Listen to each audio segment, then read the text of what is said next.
When someone starts feeling that strange pressure in the chest, that buzzing sense of something's coming, it's not random anxiety. It's the quantum echo of a future timeline trying to overlap the present. Many people mistake this for stress, but it's really the subtle vibration of superposition creating emotional interference. Reality convergence always begins quietly, like a soft knock from a version of themselves that already crossed the finish line. The body notices it first, long before the mind catches up. And that odd sensation of being pulled forward isn't fear, it's gravitational dominance from the timeline where the success already happened. Think of those moments when a person suddenly becomes hyper-aware of patterns. Repeated numbers, recurring symbols, the same message appearing from multiple directions. These aren't coincidences. They're breadcrumbs from converging timelines signaling alignment. Even the wave of sudden motivation after weeks of stagnation is retrocausality in action, the future nudging the present. A practical test is simple. Take one aligned action, even tiny, sending an email, researching a course, updating a resume. Watch how reality reacts. These micro movements amplify the quantum echo, making the future timeline more magnetic than the current one. And then there's the emotional cocktail. Excitement mixed with fear, certainty mixed with confusion. This happens because the old identity begins losing its grip while the new timeline starts asserting itself. The person feels close to something they can't logically name, yet the sensation is undeniable. It's the internal compass recalibrating to match the higher version already vibrating ahead. This shift never arrives with clarity at first. It arrives with friction, like two realities brushing edges. And just when someone thinks they understand what's happening, they sense something even stronger approaching, preparing them for a deeper emotional shift that will make the next stages impossible to ignore. People often think anxiety shows up because something is wrong, but in reality, it frequently appears when two timelines are trying to sit in the same seat at once. The body senses superposition before the mind can interpret it, so everything feels too much without a clear reason. It's the same sensation someone gets right before a major breakthrough. They're not anxious about something, they're adjusting to something. That buzzing in the stomach is a quantum echo pushing through the emotional layer. And the moment they stop fighting the feeling, reality convergence becomes smoother and far less overwhelming. Imagine a person launching a new project, starting a relationship, or making a life-changing decision. Right before the leap, anxiety spikes, not because they're unprepared, but because gravitational dominance from the future timeline is pulling their awareness forward. That internal resistance is simply the old identity trying to negotiate its exit. A practical trick is writing down the exact fear and asking, is this fear mine, or is it just the friction of transition? Most times the answer becomes obvious. It's transition. The tension fades the moment they label it correctly, because retrocausality starts syncing the emotional body with the reality they're walking into. What feels like not fitting anywhere is actually proof that the old timeline is losing relevance. Clothes that once made sense don't feel right. Simple tasks seem too small. Old conversations feel distant. This is emotional superposition expressing itself through daily life. The person isn't unfocused, they're reorienting to a larger version of themselves. And just when they begin noticing the pattern, a stronger sensation starts forming beneath the anxiety, a subtle calmness that seems completely out of place, yet somehow familiar, as if the future is already whispering the next instruction they haven't fully heard yet. There comes a moment when someone looks around at their own life and suddenly feels like they're visiting a place they used to live, not a place they still belong. It's subtle at first, a strange emptiness in situations that used to feel meaningful, a quiet boredom where enthusiasm once lived, or a sense of walking through a set that no longer matches the script. This isn't a crisis of identity, it's the natural side effect of reality convergence. When a future version with more clarity, purpose, and expansion starts gaining gravitational dominance, the old timeline becomes too small to house who they're becoming. What people call disconnection is actually the emotional signature of timelines shifting. This sensation grows stronger when the body registers superposition, parts of the person still operating in their old reality, while deeper parts begin syncing with a new one. That's why routines feel cracked, familiar conversations feel foreign, and old goals feel like clothes that don't fit anymore. It's not lack of motivation, it's energetic mismatch. A person might sit in a room full of people they've known for years and suddenly feel like an observer instead of a participant. This is the moment when the quantum echo becomes loud enough to override comfort. It's the future self saying, "You've outgrown this version, it's time to shift." A practical way to navigate this transition is to gently audit what still resonates and what feels energetically expired.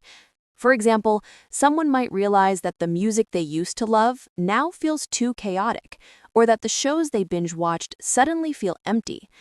Instead of forcing themselves to return to normal, it's wiser to follow the subtle impulses pointing toward the new identity. Trying a new style, exploring new books, or even shifting the social circle one conversation at a time. These micro-choices anchor the new timeline, reinforcing the retrocausality already pulling them forward. And while this phase can feel lonely, it's actually proof of expansion. The old world doesn't feel right because the person is becoming someone who belongs to a different one. Even this silence between moments begins to change. It's no longer a void, but a corridor. And as they start noticing this corridor widening, a deeper layer of awareness begins forming underneath the discomfort, hinting that the calm, irrational sense of guidance waiting next will make even more sense than the disconnection they feel now. There is a unique kind of fear that appears right before a major shift, a fear so sharp and specific that it almost feels personal. It shows up when someone is closer to their breakthrough than they realize, slipping silently into the mind like a warning siren that makes no logical sense. This fear is not a flaw, not a weakness, and certainly not a sign of failure. It is the emotional residue of retrocausality in motion. When a future version of the person has already succeeded, their present identity begins to panic because it senses that the old timeline is dissolving. The mind feels the pressure of superposition, and the heart feels the tension of reality convergence. So everything inside screams, "Don't mess this up now." But that fear is not truth. It is friction created by two realities trying to merge. What most people never realize is that this fear rises exactly because they are in alignment, not out of it. The closer the new timeline gets, the louder the old one resists. It is the same way a rocket shakes hardest right before breaking through the atmosphere. The turbulence increases because the boundary is thinning. When someone feels terrified of ruining everything at the final stretch, it is because gravitational dominance from the future timeline is pulling so strongly that the old identity is struggling to maintain control. This creates emotional interference that feels like doubt, but it is actually an outdated pattern fighting for survival. The person is not failing, they are outgrowing. A practical way to understand this is imagining a person who has always sabotaged themselves right before success. They might procrastinate right before a job interview, overthink the message they need to send, delay launching the project they spent months preparing, or suddenly convince themselves they are not ready after all. This is not laziness or insecurity. This is identity lag. The present self trying to protect its own familiar limitations. The future has already shifted, but the emotional system has not caught up yet. To break this cycle, the person must recognize that the fear is not a warning, but a symptom of retrocausality tightening its grip. Every time they move despite the fear, the future timeline strengthens, and the old one weakens. During this stage, the mind creates imaginary catastrophes that feel painfully real. The person worries about saying the wrong thing, choosing the wrong path, losing the opportunity, or disappointing someone. But these scenarios are echoes from the collapsing timeline, not predictions of failure. They are the last attempts of an fading identity to pull the person back into familiarity. When someone understands this, the fear loses its power. A useful exercise is writing down the fear in one sentence, then asking, is this fear about something real, or is it the old timeline trying to survive? The answer almost always becomes obvious. The fear is a ghost, not a guide. Another powerful strategy is creating micro-anchors that stabilize the emerging timeline. For example, the person can practice speaking about their future goal in present tense, visualizing a simple scene from the life they are stepping into, or taking one solid action that contradicts the old identity. These actions reinforce the reality that is trying to take form, and each one strengthens the quantum echo that has been whispering from the future. Even a small step like updating a portfolio, scheduling a meeting, or organizing a workspace sends a message through the timelines. The shift is happening now. These are not symbolic gestures.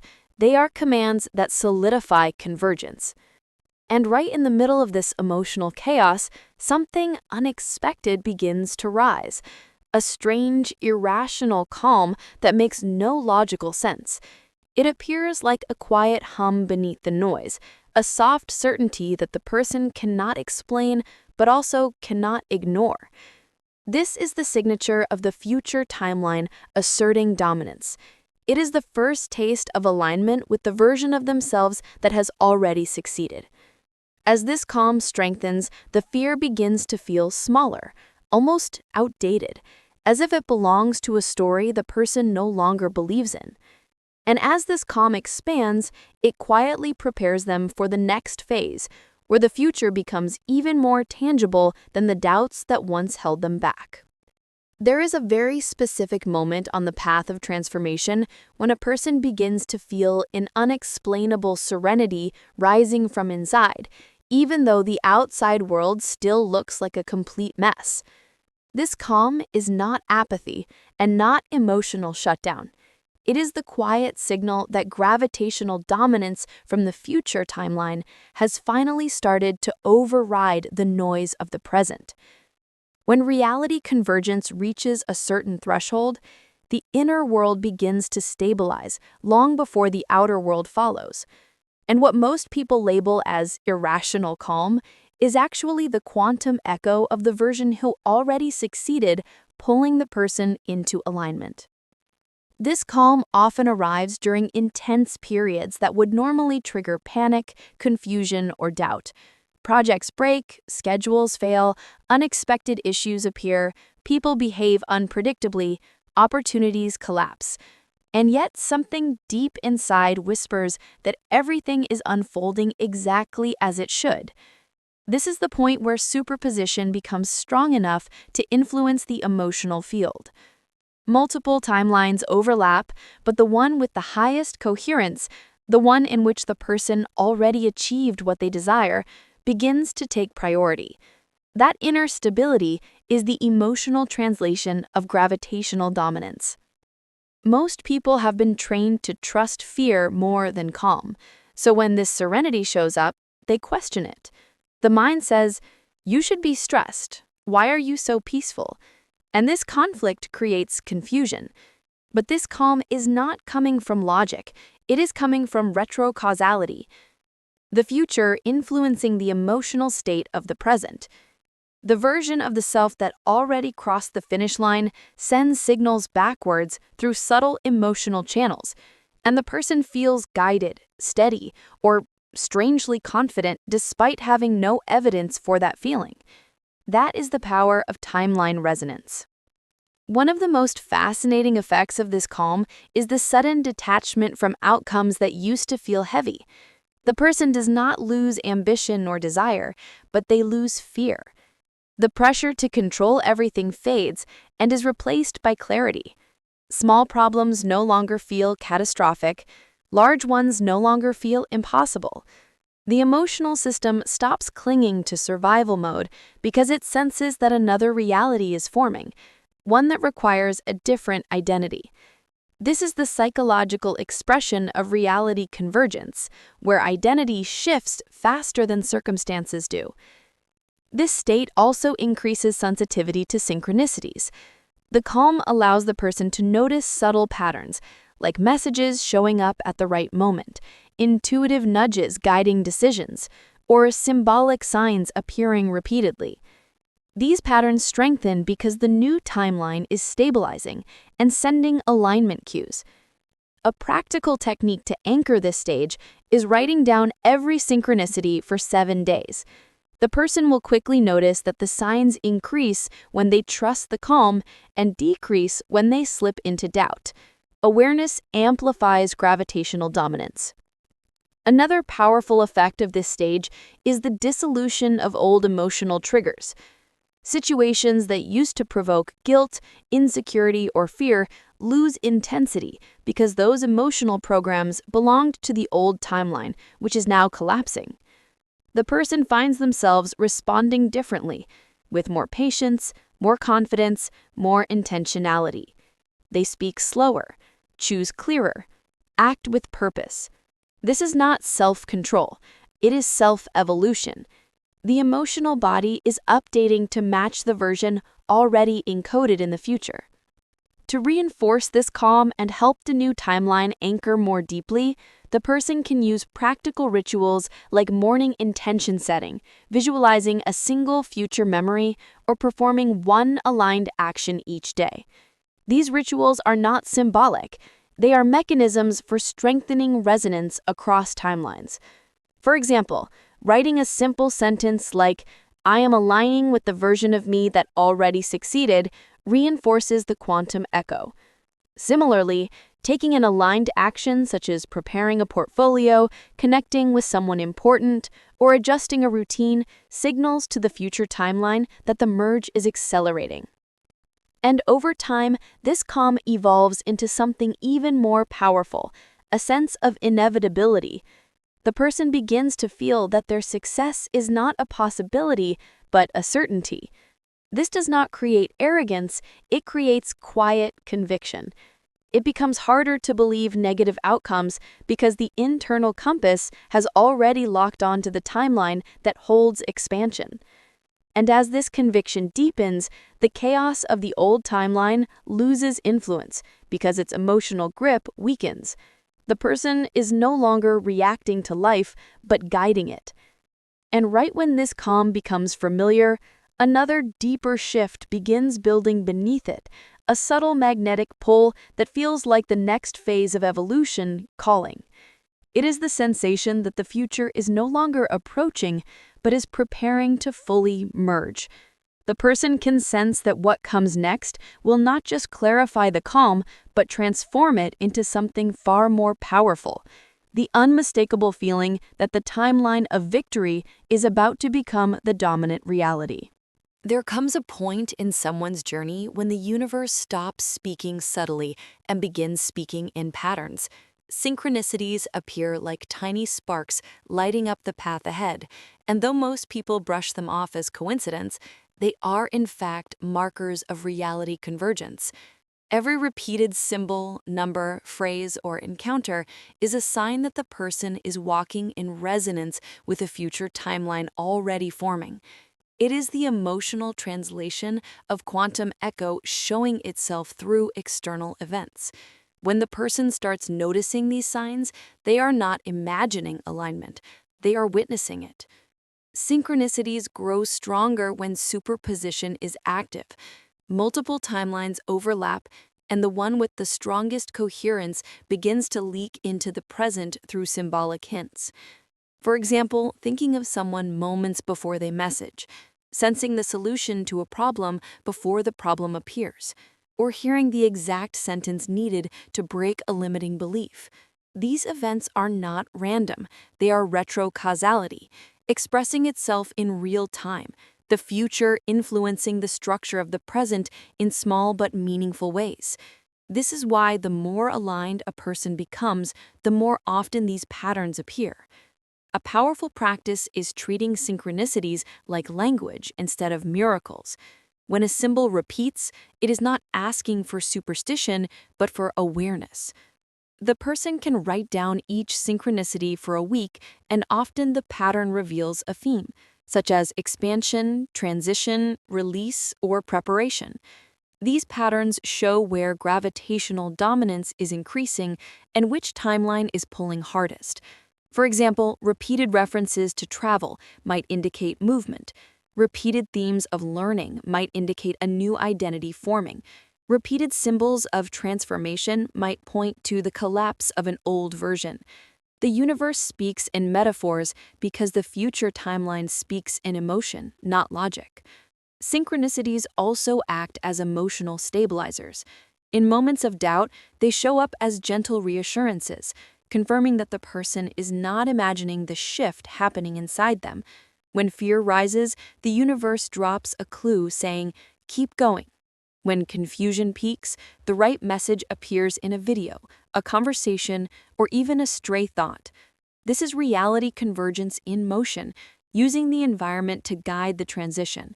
And when the person finally understands that synchronicities are not events, but signals, they begin to see the deeper pattern forming, the subtle invitation pulling them toward the next and even more intense stage of alignment. Every major shift in timelines begins from the inside, long before it becomes visible on the outside. Internal stabilization is the first phase of the protocol that locks a future reality into place, because no timeline can anchor itself in a mind that is scattered, fearful, or energetically fragmented. The emotional field must become coherent enough for gravitational dominance to take hold. This is why the earliest signs of alignment show up as changes in mood, intuition, and perception. The quantum echo of the future version sends signals through subtle inner channels, and the person feels pulled toward clarity even before any logical reason appears. Internal stabilization is not about forcing calm or pretending to be positive. It is about creating emotional coherence so that reality convergence can occur without interference. One practical method is grounding attention in the body, since the body senses timeline shifts faster than thought. Placing a hand on the chest, slowing the breath, and naming the present emotion out loud reduces the noise of superposition. Another method is the practice of inner inquiry, asking, "What version of me is this feeling coming from?" This question reveals whether the reaction belongs to an older identity or the emerging one. When the reaction is old, it dissolves quickly, and when it is new, it strengthens alignment. The mind also plays a crucial role. Internal stabilization requires redirecting mental energy away from catastrophic projections and toward intentional focus. A simple exercise is choosing one thought each morning that matches the desired timeline and holding it like an anchor phrase. Something as small as, "I am aligning with the version of me who already succeeded," has surprising power because it amplifies retrocausality. The future identity begins influencing the present identity more directly, creating micro shifts in decision-making.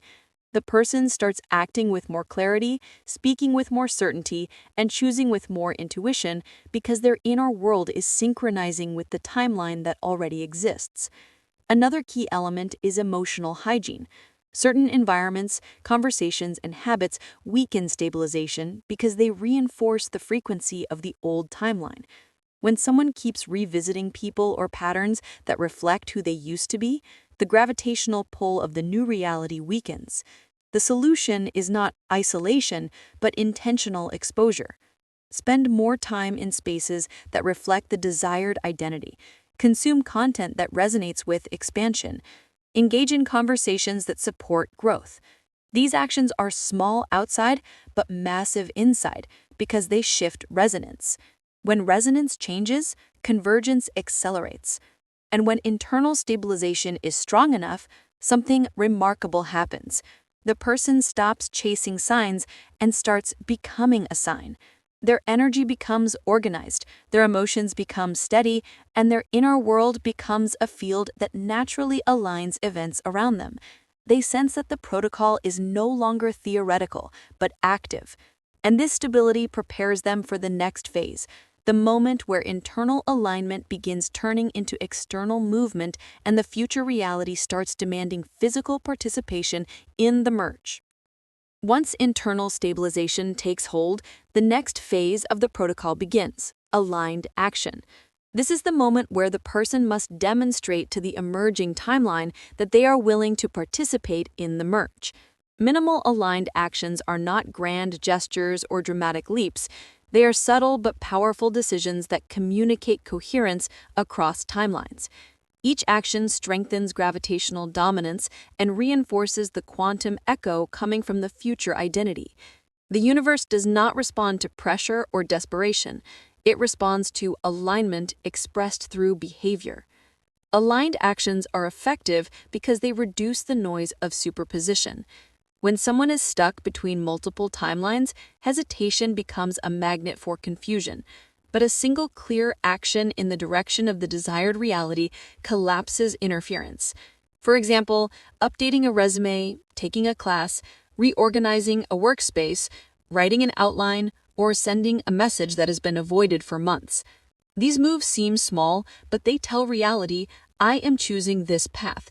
And once that choice is declared through action, retrocausality strengthens, bringing support, opportunities, and synchronicities that match the chosen identity. It is crucial to understand that aligned actions do not need to produce immediate results. Their power comes from resonance, not outcome. A person might take a small step today and no visible change happens. Yet inside, something shifts.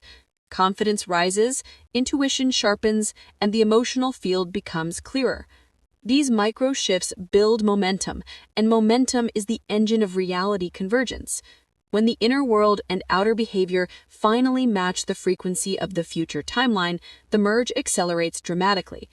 This is why minimal aligned actions often feel effortless compared to forcing change through discipline alone. The person can use a simple method to identify aligned actions. Ask, what action would the future version of me take right now? The answer is usually small yet significant. The future self might reply, send the email, finish the paragraph, make the call, practice the skill, or clean the environment. These actions are the behavioral signature of the timeline with gravitational dominance. When the present self imitates the future self, even in small ways, the resonance between the timelines intensifies and the path becomes clearer. This is how identity shifts from theory into embodiment. These aligned actions also influence the emotional field.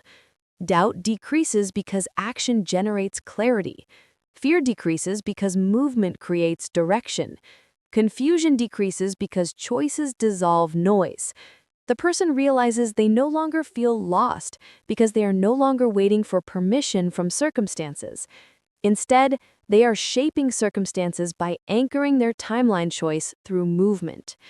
And just when this stage becomes familiar and natural, a new layer of the protocol begins pressing forward, demanding not only internal coherence and minimal action, but the deepest step of all, the conscious collapse of the old timeline that no longer holds authority. There comes a moment in the protocol when internal stabilization and aligned action are no longer enough. The person reaches a threshold where the emerging timeline cannot fully anchor until the old one is consciously collapsed. This collapse is not destruction or rejection, it is deliberate choice. It is the moment the person stops being half in and half out of their future. When timelines are in superposition, even small doubts act like anchors. But when the person chooses with full presence, gravitational dominance shifts completely toward the desired reality.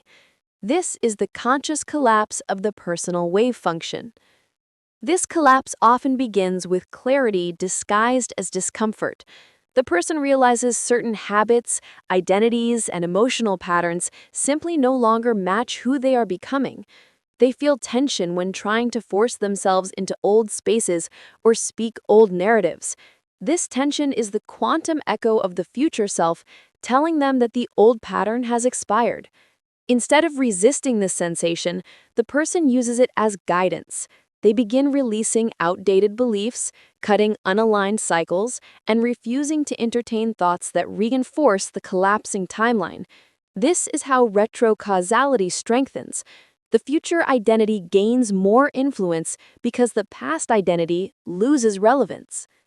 One practical method for collapse is the protocol of conscious contradictions. This means intentionally acting in ways that go against the old identity. For example, someone who used to avoid visibility posts their work publicly. Someone who feared rejection begins expressing their ideas openly. Someone who played small starts taking up more space in conversations. These actions send a direct signal across timelines. I no longer participate in the version of me that held me back. The old timeline then loses coherence and the new one strengthens. Reality convergence accelerates because behavior aligns with identity instead of fear. Another powerful technique is linguistic collapse. The words someone uses shape their emotional field, and therefore the timeline they reinforce. Replacing phrases like, I don't know, or I always fail, with statements like, I am learning, or I am becoming clearer, shifts the internal resonance dramatically. Language becomes a tool for collapse because it dissolves the emotional signatures that kept the old timeline stable.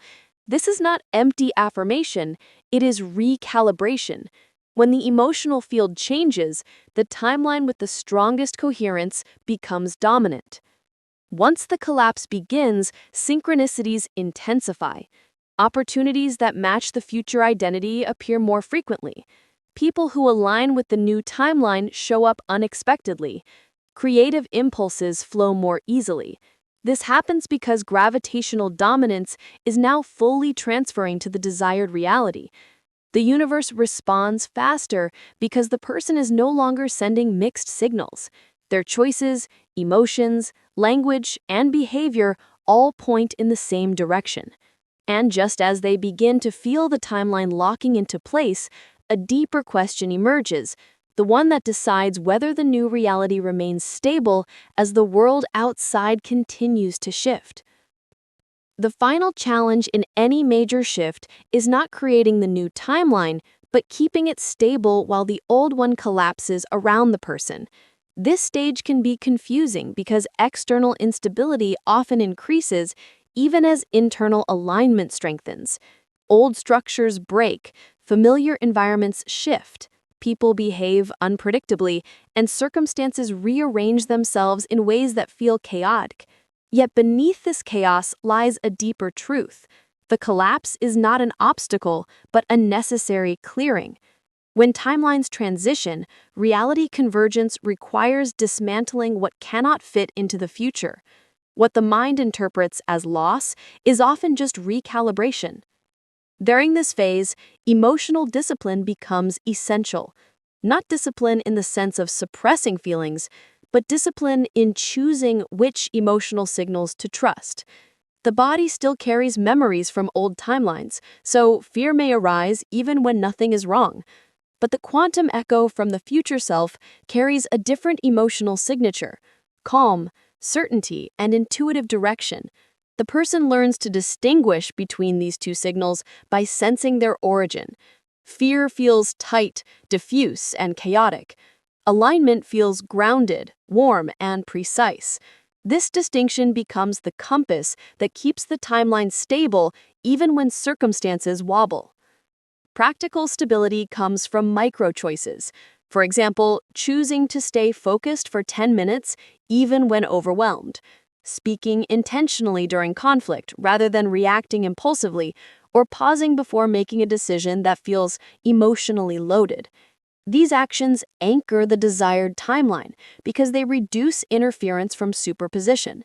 When the person behaves as the future version would behave, retrocausality strengthens, shaping events more smoothly. They begin to notice that situations resolve faster, opportunities align more cleanly, and doubts fade more quickly. Stability is not created by control, it is created by consistency. Anchoring the timeline also requires protecting the emotional field from noise that pulls the person back into old versions of themselves. This might mean reducing exposure to environments that generate anxiety, stepping away from conversations that reinforce limitation, or setting boundaries with people who resist the person's evolution. These adjustments are not selfish, they are structural. Each boundary reaffirms gravitational dominance for the emerging identity. The old timeline loses coherence because the person stops feeding it with their attention. The new timeline strengthens because the emotional field becomes cleaner. As the collapse continues, something remarkable begins to happen. The person feels increasingly connected to quiet, intuitive impulses that seem to know what to do next, even when logic disagrees. These impulses are not fantasies. They are guidance signals from the converging timeline. Acting on them stabilizes the transition. Ignoring them slows it. The person starts trusting these whispers because they realize they have never been wrong. And with each intuitive decision made, the timeline becomes more solid, more integrated, more real. Then comes the final shift. Awareness expands. The person sees that the collapse of the old world was not punishment or misfortune, but preparation. Everything that fell away did so because it could not follow them into the timeline they were choosing. And as this clarity becomes solid, the person senses something deeper forming in the background, a subtle invitation toward the next stage, where the introduction of the entire journey begins to weave itself into meaning.